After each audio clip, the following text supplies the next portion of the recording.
You don't just want a car, you want a sanctuary. Introducing the all-new Atheris sedan with whisper-quiet cabin technology and an interior designed around you. It's not just about getting to your destination, it's about arriving inspired. Atheris, move beautifully. Ask you something. Have you ever picked up a hook and some yarn, watched one tutorial, got completely lost and just shoved it all in a drawer? If that's you, stick around, because by the end of this video, you're going to know exactly why that happened, and more importantly, how to fix it so it never happens again. I've been crocheting for years now, and I still remember the first time I tried it. I sat there with a hook in one hand and yarn tangled around my fingers, watching a video that moved way too fast, using words I didn't understand, and after 20 minutes, I just gave up. Sound familiar? Today, I'm going to walk you through crochet the way I wish someone had walked me through it back then. No confusing terms, no rushing, just simple steps that actually make sense. So grab a hook and some yarn if you have it, and let's get into it. Here's the real problem with learning crochet as a beginner. It's not that crochet is hard, it's that most tutorials assume you already know things you don't know yet. They'll say things like, single crochet into the next stitch, and you're sitting there thinking, wait, which part is the stitch? Which part is the hook? What does into even mean here? And because you don't understand one small step, everything after that falls apart too. You get frustrated, you think you're just bad at this, and you quit. But that's not true at all. Crochet is actually one of the easiest crafts to learn once someone breaks it down slowly in the right order without skipping anything. So let's slow everything down and start from the very beginning. First, let's talk about what you actually need. You don't need to buy a huge kit with 50 tools you'll never use. All you need to start is one crochet hook and one ball of yarn. For your very first project, get a medium weight yarn, sometimes labeled as worsted weight or a number 4 on the label. Avoid anything super fuzzy or super thin for now, because those are actually harder to see your stitches in, and as a beginner, you want to be able to see exactly what you're doing. A light color yarn is also easier to see than a dark one, so if you can, grab something like a cream, a light gray, or a soft yellow.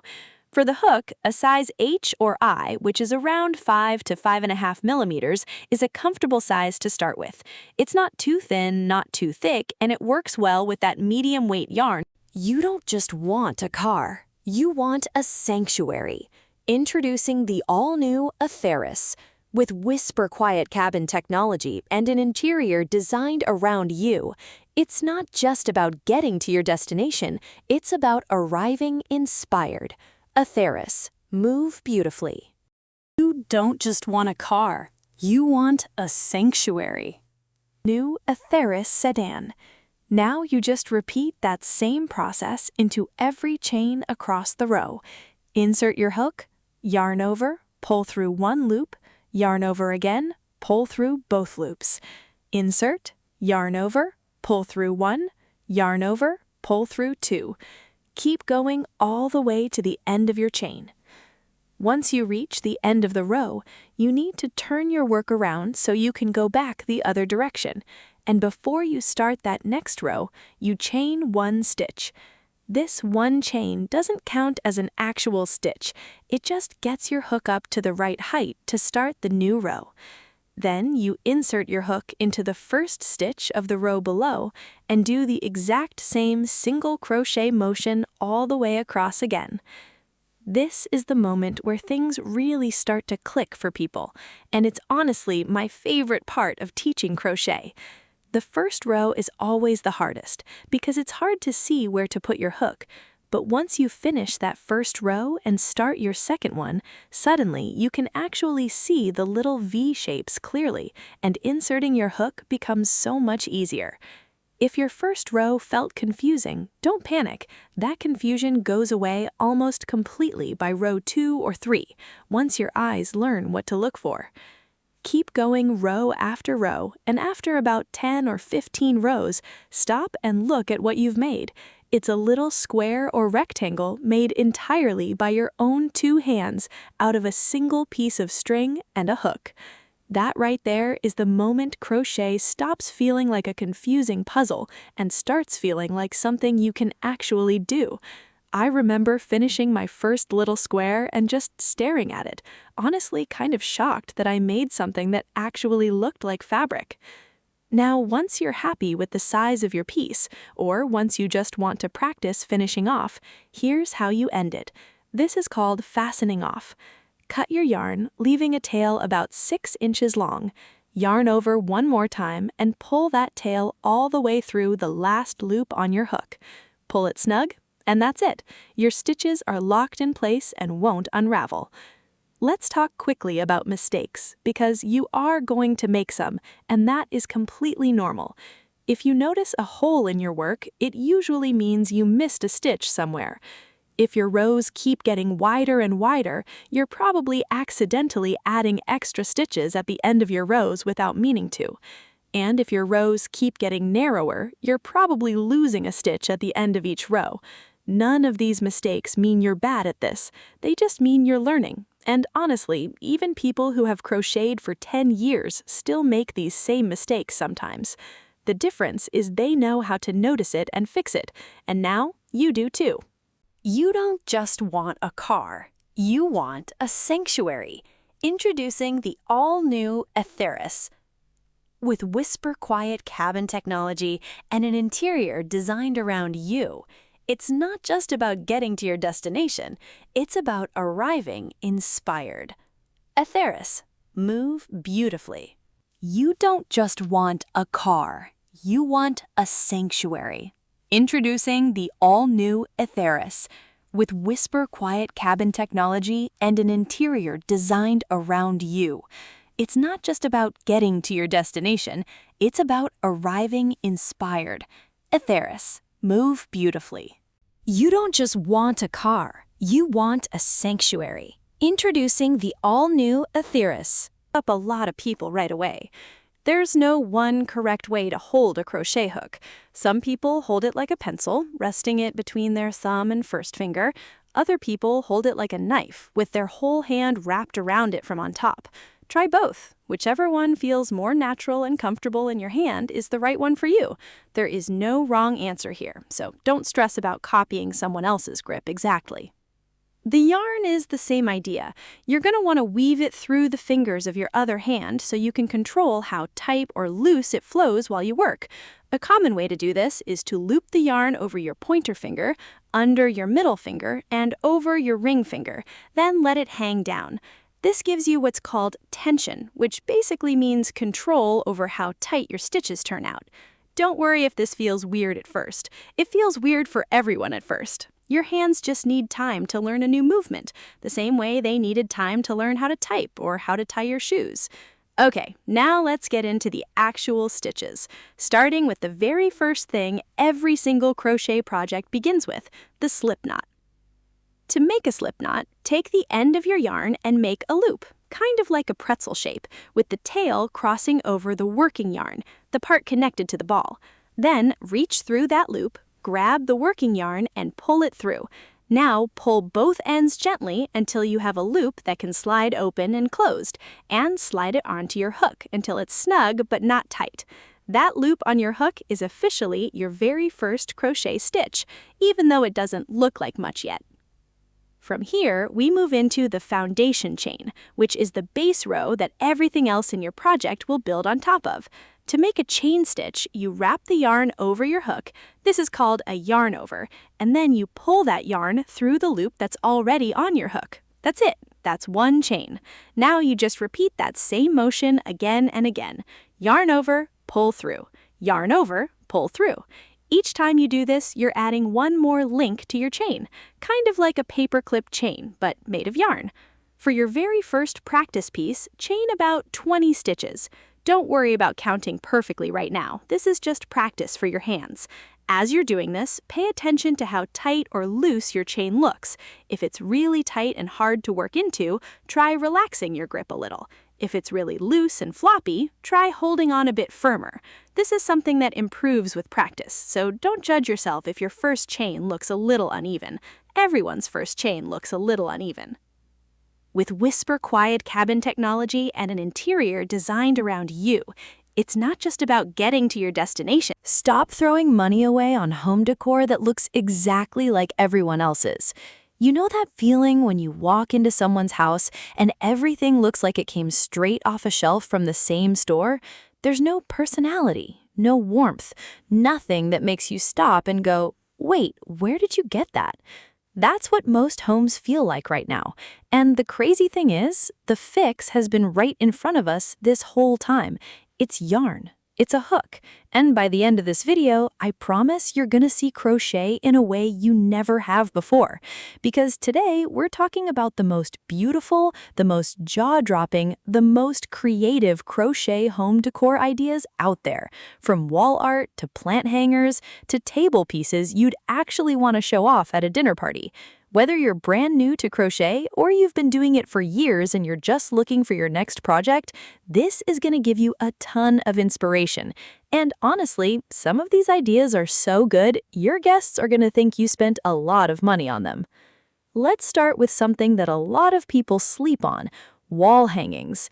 Most people think about crochet and they picture blankets or beanies, but a well-made crochet wall hanging can completely transform a room. Like, imagine a big, textured piece above your couch. Creamy white yarn, different stitch patterns mixed together, maybe some fringe hanging down at the bottom. It's the kind of thing that fills a blank wall without making the room feel cluttered. And the best part is, you can make it exactly the size you need. You're not stuck buying something and hoping it fits. You make it to fit. The most popular styles right now are boho-inspired pieces. Earthy tones, natural fibers, lots of texture. Think chunky cotton or jute yarn. You get this rustic, organic look that goes with almost any home style. But you can also go modern with it. Clean lines, geometric patterns, neutral colors. Crochet doesn't have to mean grandma's house. It can look incredibly fresh and intentional. One technique that really levels up a wall hanging is combining different yarn weights in the same piece. Use a thicker yarn for bold sections and a finer yarn for delicate details. The contrast is stunning. Add wooden beads or a driftwood branch at the top to hang it from, and you've got something that honestly looks like it belongs in a high-end home decor shop. Now, let's talk about something that's been everywhere lately: crochet plant hangers. If you have any plants in your home, and you should because they make everything better, a handmade plant hanger is one of the easiest ways to add character to a room. You take a basic pot, drop it into a crocheted holder, hang it near a window, and suddenly that corner of your room looks intentional. It looks curated, like you actually thought about it. You can make these with macrame cord or sick cotton yarn, and there are so many different designs. Simple ones that are just a net-style holder, fancier ones with knots and patterns going all the way up. Some people make sets of 3 in different lengths and hang them at different heights, which creates this really cool layered effect. It's one of those things that looks way more impressive than it actually is to make. And here's something I love about plant hangers. They're a great starter project if you're nervous about taking on something big. You can make one in an evening. It's satisfying, it's quick, and it instantly upgrades your space. Okay, moving on to table decor, because this is where things get really interesting. A crochet table runner is one of those things that changes the whole energy of a tabletop. You've got your table, maybe some candles, your plates, and then right down the middle, there's this beautiful, intricate piece of handmade textile. It ties everything together. It adds warmth, and it tells anyone sitting at that table that someone put real care into this space. Doilies are making a huge comeback too, and I know that might make some people groan a little bit because they think of old, dusty lace patterns, but modern crochet doilies are different. They're bolder, the patterns are more graphic, and when you use them under a vase or a candle holder on a coffee table, they look genuinely stylish, not old-fashioned at all. Another table idea that I think is really underrated is crochet coasters. Yes, coasters. Stay with me here. A set of handmade coasters in a color that matches your living room is such a small thing, but it adds up. It's one of those details that makes a room feel finished, like everything belongs together. And they're one of the fastest things you can make. You could knock out a whole set of 6 in a weekend. Let's shift to something a bit bigger: crochet cushion covers. This might be one of the highest impact things you can do for a room. You take a plain cushion, slip it into a crochet cover, and that sofa or chair goes from boring to cozy and interesting in about 5 seconds. The texture is the thing here. Crochet has this natural depth to it, the way the stitches sit against each other, the way light plays off the surface. It just looks inviting. It looks like something you want to sit next to. Bobble stitch covers are huge right now. If you don't know what that is, it's basically a stitch that creates these little raised bumps all over the fabric, and the result is incredibly tactile and satisfying to look at. Waffle stitch is another one. It gives you this grid-like texture that looks almost architectural, very modern, very clean. For colors, neutrals are always safe. Whites, creams, grays, taups, but don't be afraid to go bold either. A single deep mustard yellow cushion cover in the middle of a gray sofa, that's a statement piece. That's the thing your friends are going to point at and ask about.